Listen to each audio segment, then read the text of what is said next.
বুখারী শরীফের প্রথম নম্বর খণ্ড 660 নম্বর হাদিস হযরত আবু হুরায়রা রাদিয়াল্লাহু তাআলা আনহু তিনি বর্ণনা করেন, বিশ্বনবীজি বলেছেন, কিয়ামতের ময়দানে আল্লাহ রাব্বুল আলামিন 7 শ্রেণীর মানুষদেরকে সেদিন আরশে আজিমের ছায়ার নিচে আশ্রয় দান করবেন, যেদিন আল্লাহর ছায়া ব্যতীত হাসরের ময়দানে আর কোনো ছায়া থাকবে না। কোন দিন বলেন? যেই দিন হাসরের ময়দানে, কিয়ামতের ময়দানে আল্লাহর ছায়া ব্যতীত আর কোনো সেখানে ছায়া থাকবে না। এখানে আল্লাহর ছায়া কেন বলা হলো? হাদিসের মধ্যে আপনার এই ফিকা গ্রন্থ যারা উল্লেখ করেছেন তিনারা বলেন, আল্লাহর ছায়া বলতে যেরকম কাবা বাইতুল্লাহ, কাবা হলো আল্লাহর ঘর, তো এই ছায়াটা হলো আল্লাহ ব্যতীত বলতে সেদিন আরশে আজিমের আল্লাহ রাব্বুল আলামিন যেখানে তার আসন, আলাল আরশি ইস্তাওয়া, আল্লাহ তো সব জায়গায় আছেন, আল্লাহ সব জায়গায় আছে, কিন্তু আল্লাহ তাআলার একটা আসন আছে, সেটা হলো আলাল আরশি ইস্তাওয়া, সেটা হলো আসমানে আরশে, যেখান থেকে আল্লাহ সব কিছু নিয়ন্ত্রণ করেন। তো সেই আরশের কুরসির একটা ছায়া আছে, সেই ছায়ার নিচে আল্লাহ রাব্বুল আলামিন তার 7 শ্রেণীর বান্দাদেরকে সেদিন আশ্রয় দান করবেন। সুবহানাল্লাহ পড়েন। আসুন দেখি সেই 7 শ্রেণীর মানুষের মধ্যে আমরা পড়ি কি পড়ি না। প্রথম নম্বর বলা হয়েছে আল ইমামুল আদিল, ন্যায় পরওয়ান বাদশাহ, ন্যায় পরওয়ান বাদশাহ, ন্যায় পরওয়ান বিচারক। আলহামদুলিল্লাহিল আকরামিল্লাযী খালাকাল ইনসানা ওয়া কাররামা ওয়া আল্লামাহু মিনাল বায়ানি মা লাম ইয়ালাম ফাসুবহানাল্লাযী লা ইহসা ইমতিনানুহু বিল লিসানি ওয়ালা বিল কলম নাশহাদু আল্লা ইলাহা ইল্লাল্লাহু ওয়াহদাহু লা শারীকা লাহু আল্লাযী আরসালাহু বিল হাক্কি বাশীরান ওয়া নাযীরান وداعيا إلى الله بإذنه وسراجا وقمرا منيرا فقد قال الله تعالى في كلامه المجيد وفي الفرقانه الحميد সবাই পড়ুন আউযু বিল্লাহি মিনাশ শাইতানির রাজীম বিসমিল্লাহির রাহমানির রাহিম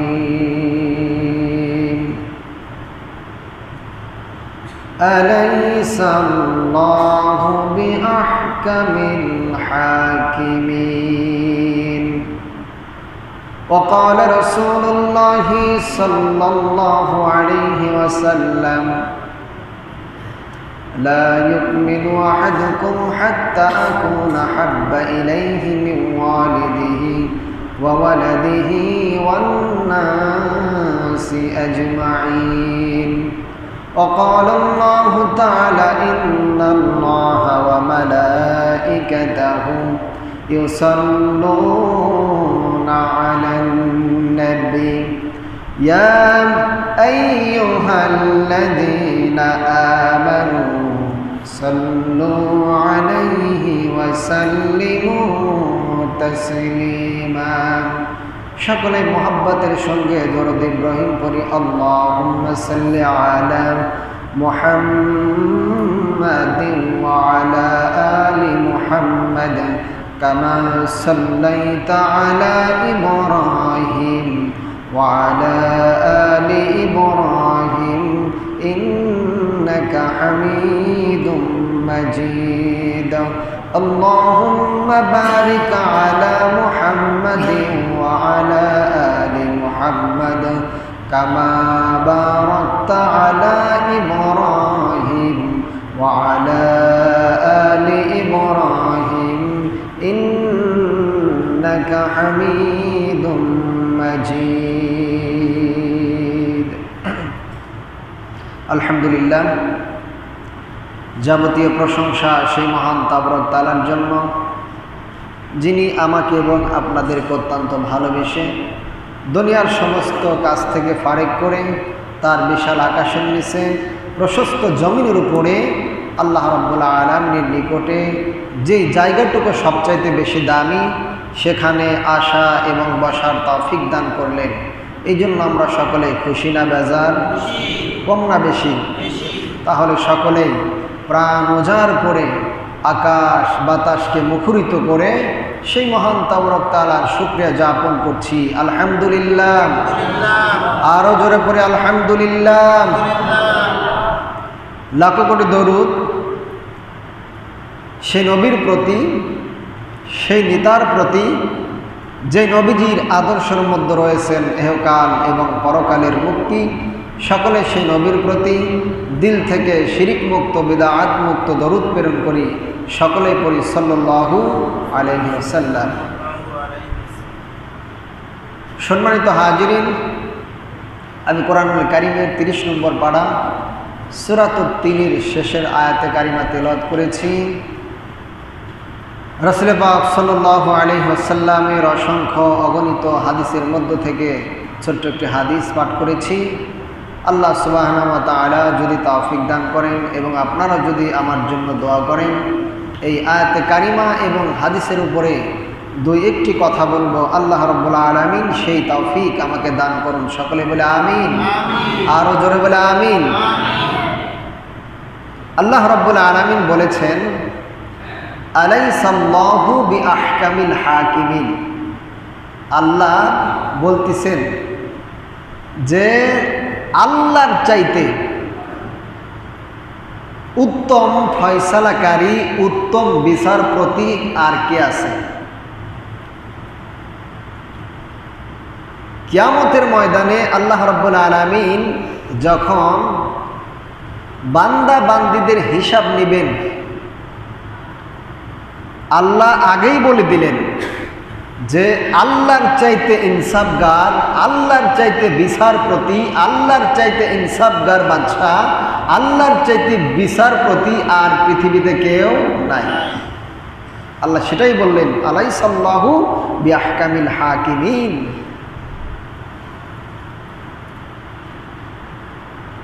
রাসূল করিম সাল্লাল্লাহু আলাইহি ওয়াসাল্লাম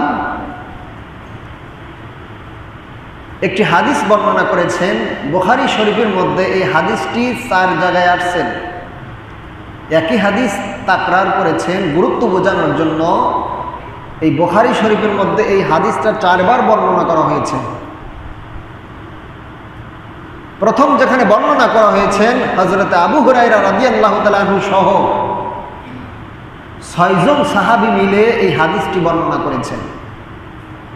বুখারী শরীফের প্রথম নম্বর খণ্ড 91 নম্বর পৃষ্ঠা 10 নম্বর অধ্যায় 333 নম্বর পৃষ্ঠা আর 660 নম্বর হাদিস হযরত আবু হুরায়রা রাদিয়াল্লাহু তাআলা আনহু তিনি বর্ণনা করেছেন যে রাসূল করিম সাল্লাল্লাহু আলাইহি সাল্লাম বলেছেন যে কিয়ামতের ময়দানে আল্লাহ রাব্বুল আলামিন 7 শ্রেণীর মানুষদেরকে আরশে আজিমের ছায়ার নিচে আশ্রয় দান করবেন। যেদিন আল্লাহর ছায়া ব্যতীত সেখানে আর কোনো ছায়া থাকবে না। চিন্তা করে দেখেন কতটুকু গুরুত্বপূর্ণ কথা, যে কিয়ামতের ময়দানে আল্লাহ রাব্বুল আলামিন হিসাব নেওয়ার পূর্বে মানুষ যখন একত্রিত হবে হাসরের ময়দানে, কিয়ামতের ময়দানে যখন মানুষগুলো একত্রিত হবে হিসাব নেওয়ার পূর্বে, আমাদের দেশের মধ্যে অনেক নেতা যখন আসবে নেতা আসার আগেই মাঠটাকে পরিচর্যা করা হয়, লোকজনের সমাগম হয়। যখন লোকজন একেবারে পরিপূর্ণ হয়ে যায় তখন কিন্তু মাঠে ময়দানে ভাষণ দেয়। নেতারা একটু পরে আসে, আগে জনগণ আসে।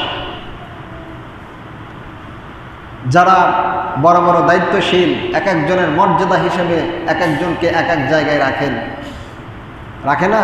রাখে।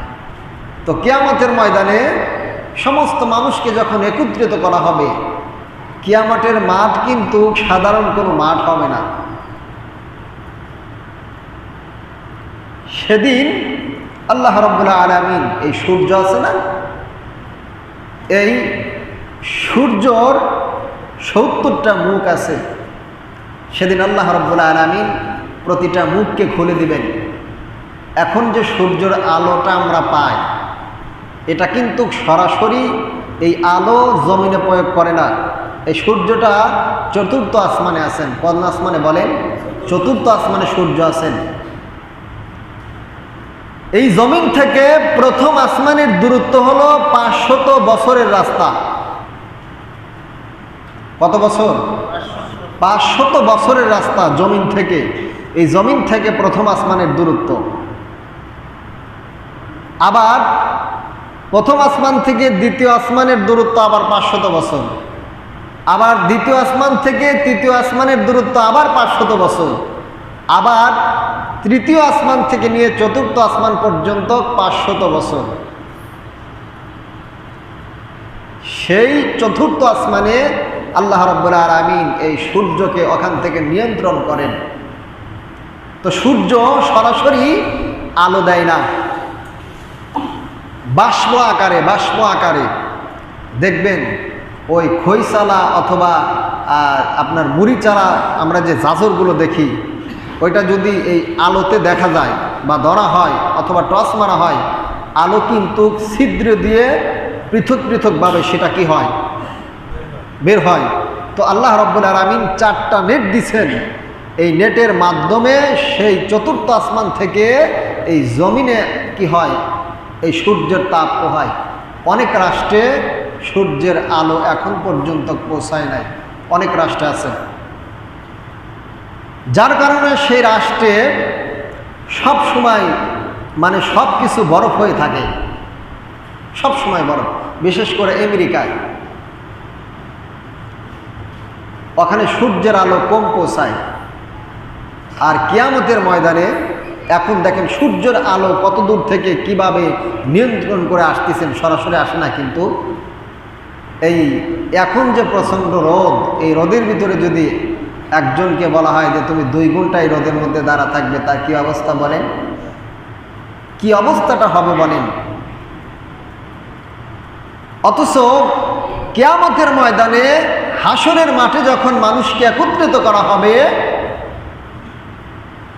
এই সূর্যের মুখটাকে খুলে দেওয়া হবে।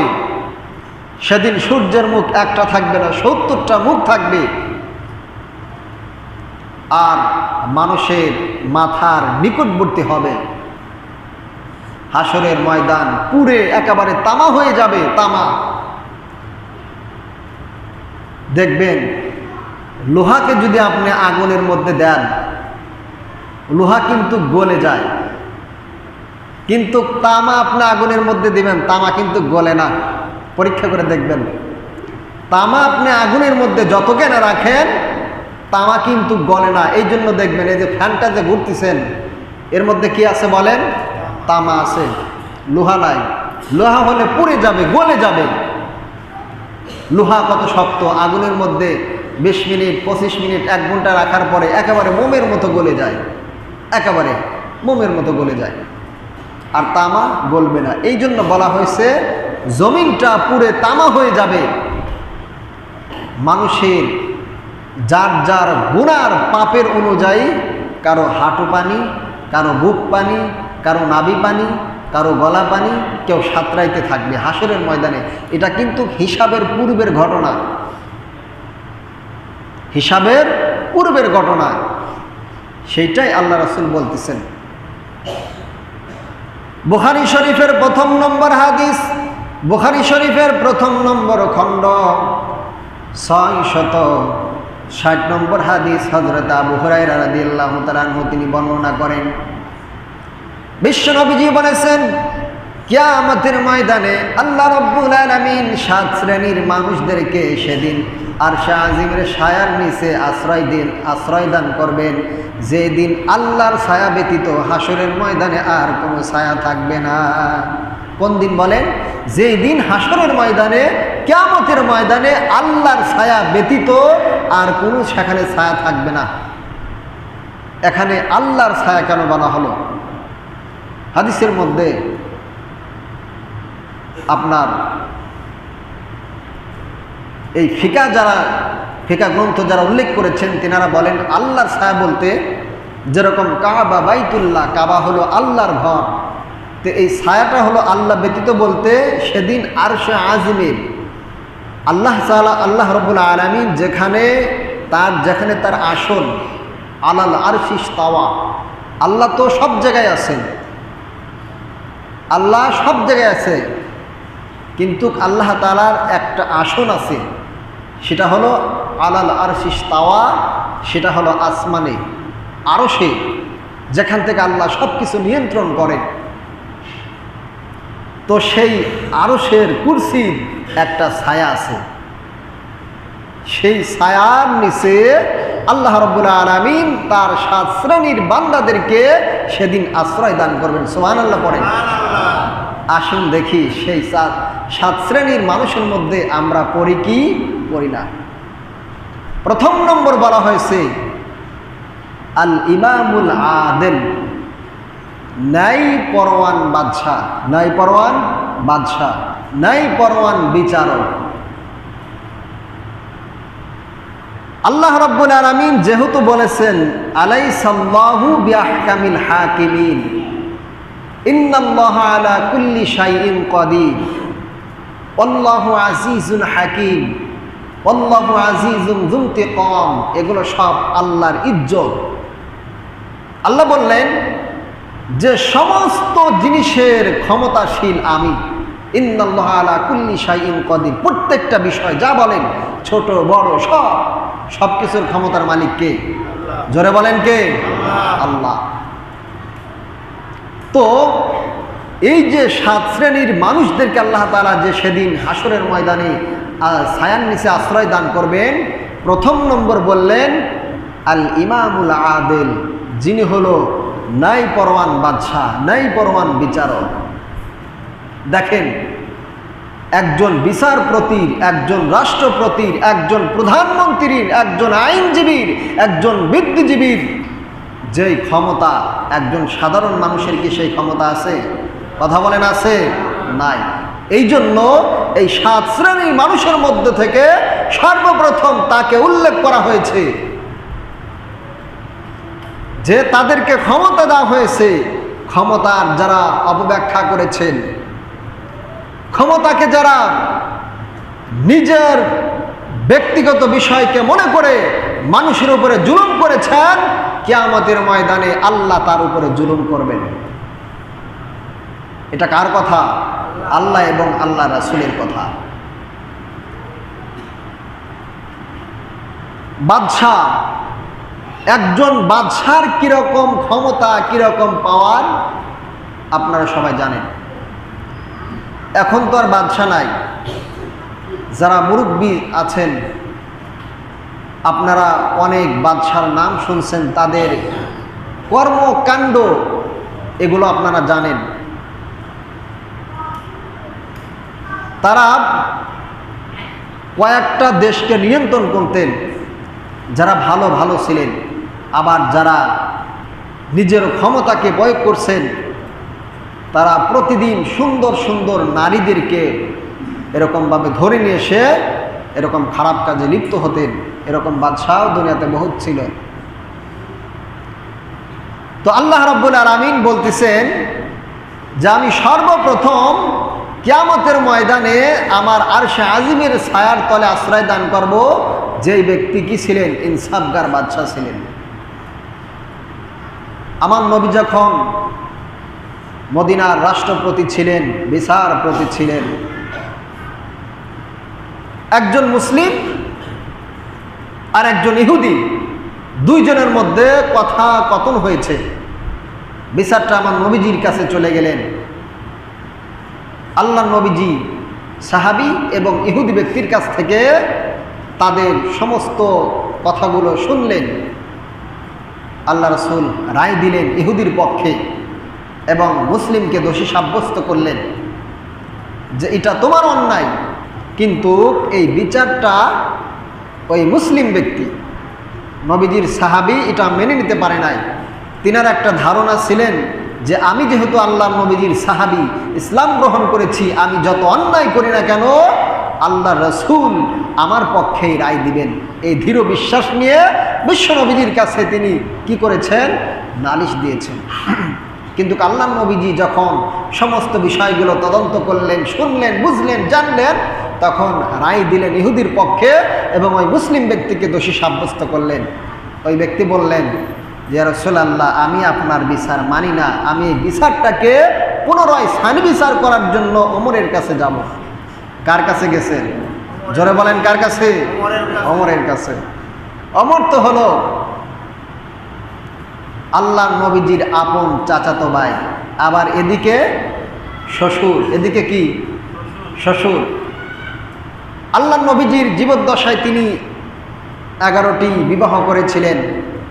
হযরত ওমর রাদিয়াল্লাহু তাআলা আনহুর কন্যা হাফসাকেও তিনি বিবাহ করেছিলেন। আবার হযরত আবু বকর রাদিয়াল্লাহু তাআলা আনহুর কন্যা হযরত আম্মা জান আয়েশা রাদিয়াল্লাহু তাআলা আনহাকেও আল্লাহর নির্দেশে বিশ্বনবীজি কী করেছিলেন? বিবাহ করেছিলেন। তো যখন হযরত ওমরের কাছে গেছেন, যাওয়ার পরে বলতেছেন, ওমর, আমাকে একটা সানি বিচার করতে হবে। সানি মানে দ্বিতীয় বিচার। এই বিচারটা আবার কি করতে হবে? পুনরায় করে দিতে হবে। হযরত ওমর বললেন, এই তোমাদের ফয়সালা কে করেছেন? বলে মুহাম্মদ।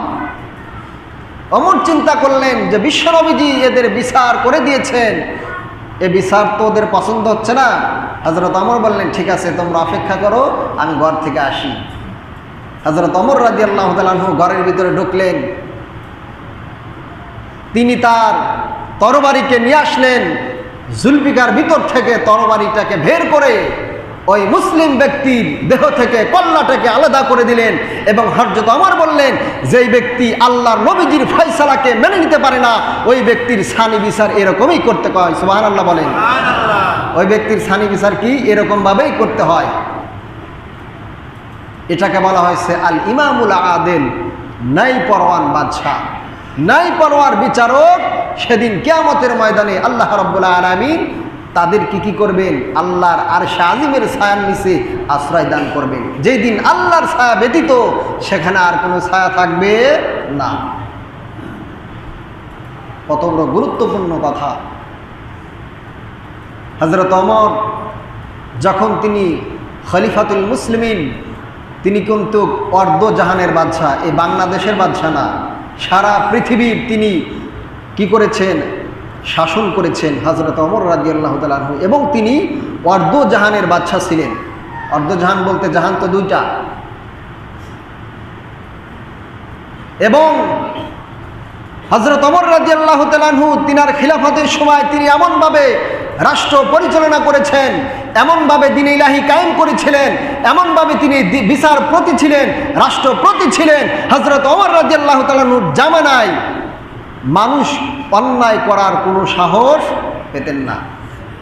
ওমর তো সেই ওমর ছিলেন, যখন ওমর মুসলিম হন নাই, কিন্তু যখন ওমর ইহুদি ছিলেন, আল্লাহ রাসূল দুইজন ব্যক্তির জন্য দোয়া করছেন আল্লাহর কাছে। কয়জন ব্যক্তির জন্য? দুইজন। একজন হলো আবু জেহেল, আল্লাহ রাসূলের চাচার জন্য, আর একজন হলো আবু তালেব, আলীর জন্য। হযরত আলীর জন্য দোয়া করছেন, আল্লাহ এই দুইজনের যে কোনো একজনকে আপনি ইসলামের জন্য কবুল করে নেন। আল্লাহ রাসূলের দোয়া আল্লাহ কবুল করছেন হযরত আলীকে। সমস্ত সাহাবী আলীকে ভয় পেতেন। হযরত আলী রাদিয়াল্লাহু তাআলা আনহু ইসলাম গ্রহণ করার পূর্বে সাহাবায়ে কেরাম ইসলামের দাওয়াত দিয়েছেন গোপনে, নামাজ কায়েম করেছেন গোপনে, ইসলামের বিধিবিধানগুলো মেনেছেন গোপনে, যেদিন হযরত আলী রাদিয়াল্লাহু তাআলা আনহু ইসলাম গ্রহণ করেছেন, হযরত আলী রাদিয়াল্লাহু তাআলা আনহু সেদিন যে তাকবীর দিয়েছিলেন, মক্কা নগরীর সমস্ত কাফেরগুলো ভয়ে থরথর করে কেঁপে উঠছিলেন, পাহাড় পর্বত পর্যন্ত সেদিন ভূমিকম্পের মতো হয়ে গিয়েছিলেন। হযরত আলী রাদিয়াল্লাহু তাআলা আনহু ঘোষণা দিলেন, আজকের পর থেকে ইসলামের কাজ চলবে হলো ওপেনে। তিনি ছিলেন হযরত আলী, এবং ওমরের ক্ষেত্রেও হযরত ওমর এরকম বলেছেন। হযরত ওমর যখন ঘোষণা করে দিলেন আজকের পর থেকে ইসলামের সমস্ত কাজ চলবে হলো প্রকাশ্যে, গোপনে আর কোনো কাজ চলবে না।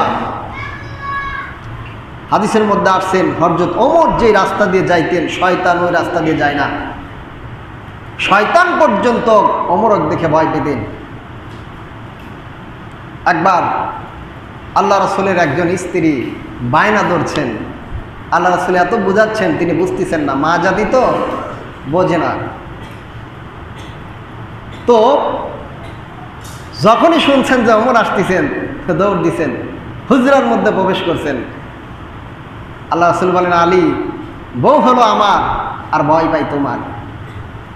তাহলে ওমরকে দেখে কত ভয় পাইতেন। মদিনার ছোট্ট ছোট্ট বাচ্চারা যখন কান্না করতেন,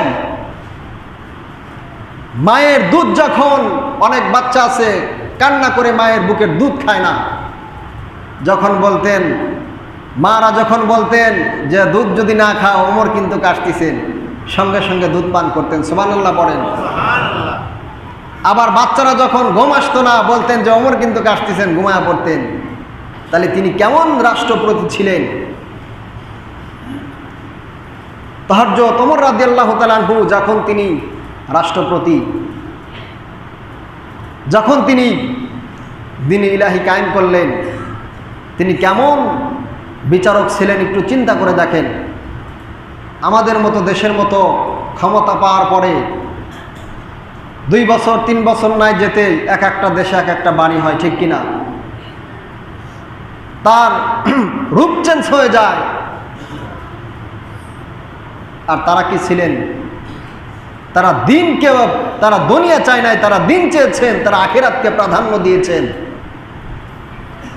হযরত ওমর রাদিয়াল্লাহু তাআলা আনহু যখন তিনি মদিনার দায়িত্ব পালন করতেছেন, মদিনার বাহির থেকে একজন মহিলা মদিনায় এসেছেন এবং রাত হয়েছেন, ওমরের দরবারে যেতে পারে নাই। তিনি কি করতেছেন? তাঁবুটা নিয়ে ছোট্ট ছোট্ট বাচ্চাদেরকে ঘুমানোর জন্য অনেক চেষ্টা করতেছেন, কিন্তু ক্ষুধার কারণে বাচ্চাগুলো ঘুম আসতেছে না। তখন ওই বুড়ি করতেছেন কি, ওই বিদ্যমান ওই আপনার পাতিলের মধ্যে পাথর দিয়ে রান্না করতেছেন, আর ছোট্ট ছোট্ট বাচ্চাদেরকে সান্ত্বনা দিচ্ছেন যে তোমরা ঘুমিয়ে পড়ো, ঘুম থেকে উঠে তোমরা খাবার খাবে, তোমাদের জন্য গোশত রান্না করা হচ্ছে। এদিকে হযরত ওমর রাদিয়াল্লাহু তাআলা আনহু সারাদিন তিনি কি করতেন? রাষ্ট্র পরিচালনা করতেন। রাতের বেলায় তার যে এলাকা, তার যে এরিয়া ঘুরে ঘুরে দেখতেন যে আমার কোন পূজা, আমার কোন ভাই, কোন বোন কোন অভাবের মধ্যে আছেন। তিনি রাতের বেলায় একা একা ঘুরে ঘুরে এটা দেখতেন। তখন হযরত ওমর রাদিয়াল্লাহু তাআলা আনহু লক্ষ্য করে দেখলেন যে মদিনার বাহিরগত এলাকায় থেকে একটা তাঁবু গেড়ে একটা মহিলা, ছোট্ট ছোট্ট বাচ্চারা কান্নার আওয়াজ আসতেছেন। হযরত ওমর রাদিয়াল্লাহু তাআলা এগিয়ে গেলেন, যা দেখেন বাতির টিপ টিপ আলো জ্বলতেছেন, যা দেখেন একজন বৃদ্ধা মহিলা চুলার নিকটে বসে আছেন, ছোট্ট ছোট্ট বাচ্চারা কান্না করতেছেন। হযরতে ওমর গিয়ে বললেন যে মা, এই ছোট্ট ছোট্ট বাচ্চাদেরকে কেন কান্না করাচ্ছেন? তখন বলতেছেন, বাবা আমরা মদিনার বাহির থেকে আসছি ওমরের দরবারে যাওয়ার জন্য, কিন্তু রাত হওয়ার কারণে আমরা সেখানে যেতে পারি নাই, আমাদের কাছে কোনো খাবার নাই, এই বাচ্চাদেরকে এমন খাবার দেবো সেই খাবারগুলো নাই, বাচ্চাদেরকে সান্ত্বনা দেওয়ার জন্য এই পাতিলের মধ্যে পাথর দিয়ে জাল দিচ্ছি যাতে তারা ঘুমায়। হযরত ওমর দু চোখের পানি ছেড়ে দিলেন এবং তিনি সেখান থেকে চলে এসে সেই বাইতুল মালের মধ্যে ঢুকে তিনি এক বস্তার মধ্যে বিভিন্ন ধরনের তরকারি নিলেন এবং আটা নিলেন। হযরত ওমর রাদিয়াল্লাহু তাআলা একজন খাদিম ছিলেন আসলাম, বলতেছেন হুজুর এই বোঝা বহন করার জন্য তো আমি আছি, আমার মাথায় উঠা দেন। ওমর বলতেছেন, আমার বোঝা আমাকে বহন করতে দাও, আমার বোঝা আমাকে বহন করতে দাও।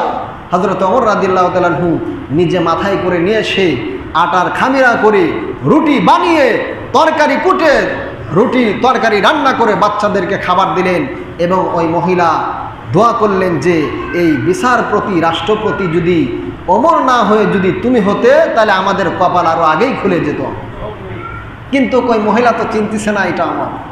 তখন ওই ওমর রাদিয়াল্লাহু তাআলা বললেন, ঠিক আছে মা, আগামীকাল সকালবেলায় আপনি ওমরের দরবারে যাবেন, আমাকে সেখানে পাইবেন। সকালবেলা যখন বৃদ্ধা মহিলা গেছেন, যা দেখেন সিংহাসনে ওমর বসা। সুবহানাল্লাহ বলেন। বৃদ্ধা মহিলা তো ভয় পাচ্ছে যে আমি তাকে কি না কি বলে ফেলেছি। তখন তার কাছে যাওয়ার পর বলতেছে, বাবা আমাকে মাফ করে দাও, আমি চিনি নেই, আমি তোমাকে অনেক কষ্ট দিয়ে ফেলছি। হযরত ওমর বলতেছেন, মা আপনি আমাকে ক্ষমা করে দেন, মাফ করে দেন, আমি আপনার খোঁজ নিতে পারি নাই, আপনি আমাকে আল্লাহর রাস্তে মাফ করে দেন। এটা ছিল তাদের বাদশাহিত্ব। হযরত ওমর রাদিয়াল্লাহু তাআলা আনহুর ইন্তেকালের পর ওমর বিন আব্দুল আজিজ, ওমরের যেই নাতি ছিলেন, নাতি আব্দুল আজিজ, তাদের ইনসাফ কত পরিমাণ ছিলেন। ওমর ইবনে আব্দুল আজিজের সময়, তার বাদশাহীর সময়, আপনার বাঘ এবং বকরি একই ঘাটের মধ্যে পানি পান করতেন। একই জায়গায় বকরি এবং বাঘ পানি নদী থেকে, খাল থেকে, বিল থেকে পানি পান করতেন, একজন আর একজনের দিকে হিংস্রভাবে তাকাতেন না। তাহলে কত দূর পর্যন্ত তাদের এই ইনসাফ ছিল। এই ইনসাফের প্রতিক্রিয়াটা কেমন ছিল? বাঘ এবং বকরি একই ঘাটে একই সাথে পানি পান করতেন, একই সাথে চলাফেরা করতেন, কেউ কারো উপরে জুলুম করতেন না। এক বৃদ্ধা মহিলা, তিনি নদীতে পানি আনার জন্য রওনা করলেন তার গৃহ থেকে একটু দূরে। তিনি সেদিন লক্ষ্য করে দেখেন একটি বাঘ একটি বকরিকে ধরে ছিঁড়ে ছিঁড়ে খাচ্ছেন। তখন ওই বৃদ্ধা মহিলার আর বুঝতে বাকি রইলেন না, ওমর বিন আব্দুল আজিজ আর পৃথিবীতে নাই। তিনি বুঝতে আর বাকি রইলেন না যে ওমর ইবনে আব্দুল আজিজ আর পৃথিবীতে নাই। এটা ছিল ইনসাফগারের প্রতিক্রিয়া। এই জন্য বিশ্বনবীজি বলেছেন, কাল কিয়ামতের ময়দানে আল্লাহ রাব্বুল আলামিন ওই হাসরের ময়দানে, কিয়ামতের ময়দানে 7 শ্রেণীর মানুষদেরকে আরশে আজিমের ছায়ার নিচে আল্লাহ আশ্রয় দিবেন। যেই দিন আল্লাহর ছায়া ব্যতীত হাসরের ময়দানে আর কোনো ছায়া থাকবে না, আল্লাহ রাব্বুল আলামিন সেদিন এই 7 শ্রেণীর মানুষদেরকে যে ছায়ার নিচে আশ্রয় দান করবেন। প্রথম নম্বরে বলা হয়েছে আল ইমামুল আদিল, যিনি হলেন ন্যায় পরোয়ার বাদশাহ, যিনি হলেন ন্যায় পরোয়ার বাদশাহ। এই জন্য আমাদের সমাজের মধ্যে যেই অনুযায়ী বিচার করেন, সব সময় খেয়াল করবেন যে আমি যে বিচারটা করব, আমার ভাই হোক, আমার বাবা হোক, আমার মা হোক, আমার বোন হোক, আমার শারীরিকের আমার আত্মীয় স্বজন যে হোক না কেন, যেটা নেই সেটাই আপনাকে করতে হবে। যদি আপনি করতে পারেন তাহলে এত বড় সুসংবাদ আল্লাহ রাসূল দিয়েছেন যে কিয়ামতের ময়দানে আল্লাহ রাব্বুল আলামিন সর্বপ্রথম ন্যায়পরোয়ান ব্যক্তি বাদশাকে, ন্যায়পরোয়ান বিচারপতিকে হাসরের ময়দানে ছায়ার নিচে আশ্রয় দান করবেন। সুবহানাল্লাহ পড়েন।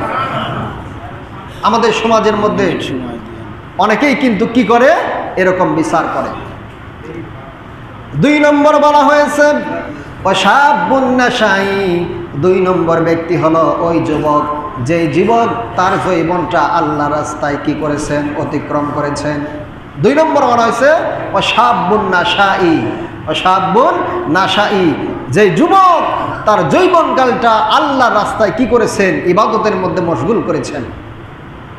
এই জন্য যুবক ভাইদেরকে বলবো, আপনার যৌবনকালকার ইবাদত আল্লাহ এবং আল্লাহর রাসূলের কাছে অতি প্রিয়, অতি প্রিয়। একজন যুবক ইচ্ছা করলে ভালো কাজ করতেও পারে, মন্দ কাজও করতে পারে। হযরত ওমর যখন যুবক ছিলেন, আলী যখন যুবক ছিলেন, ওসমান যখন যুবক ছিলেন, তারাই কিন্তু ইসলামের ঝান্ডাটা, ইসলামকে উজ্জ্বল করেছেন। এখনও যদি যুবক ভাইরা ভালো কাজে, সমাজের মধ্যে যে ভালো কাজগুলো আছে, অনেক জায়গায় দেখা যায় এই নিশাখোর, এই কি ট্যাবলেট টুবলেট এগুলো আছে সমাজের মধ্যে খায়, তারপরে আপনার এই যে অনেক বাজে ধরনের খেলা, বাজে ধরনের নেশার মধ্যে থাকে। এখন 10টা যুবক যদি একত্রিত হয়ে বলে আমার সমাজের মধ্যে, আমার গ্রামের মধ্যে অনৈতিক কোনো কাজ হতে দেব না, অন্যায় কোনো কাজ হতে দেব না, তাহলে কিন্তু এই যুবকদের দ্বারাই সম্ভব। একজন বুড়া মানুষ যদি যা বলে, একজন বুড়া মানুষ যদি, বৃদ্ধা মানুষ যা যদি বলে বাবা এই কাজগুলো তোমরা করো না, ওই কথার কোনো গুরুত্ব আসবে না। কিন্তু 10টা যুবক যদি একত্রিত হয়ে, 5টা যুবক যদি একত্রিত হয়ে সেখানে যা বলে আজকের পর থেকে এখানে কোনো অন্যায় কাজ করা যাবে না, যদি করো তাহলে তোমাদের খবর আছে, দেখবেন সেখানে আর কোনো অন্যায় কাজ হবে না। এই জন্য প্রত্যেকটা ভালো কাজ, আমরা যারা যুবক আছি আমরা ভালো কাজকে প্রাধান্য দেব এবং অন্যায় কাজ থেকে আমরা নিজেরাও সরে থাকব, এবং যারা অন্যায় কাজ যাতে না করতে পারে সেই চিন্তা ফিকির আমাদের মধ্যে থাকতে হবে। যদি এই ধরনের চিন্তা ফিকির থাকে তো কাল কিয়ামতের ময়দানে আল্লাহ রাসূল বলেছেন যে আল্লাহ তাআলা 2 নম্বরে ওই যুবককে আল্লাহর আরশে আজিমের ছায়ার নিচে আশ্রয় দান করবেন। সুবহানাল্লাহ বলেন।